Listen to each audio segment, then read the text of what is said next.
existence, the physical universe, is basically playful. There is no necessity for it whatsoever. It isn't going anywhere.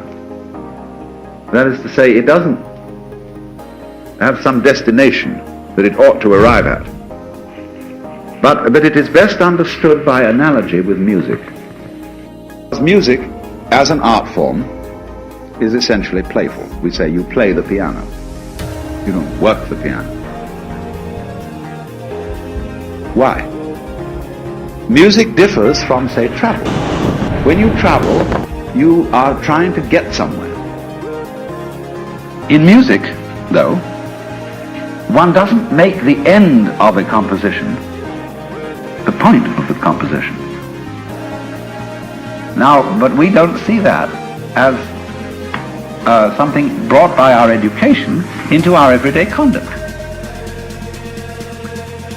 We thought of life by analogy with a journey, with a pilgrimage, which had a serious purpose at the end, and the thing was to get to that end, success or whatever it is, or maybe heaven after you're dead.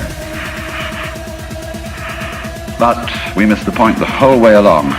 It was a musical thing, and you were supposed to sing or to dance while the music was being played.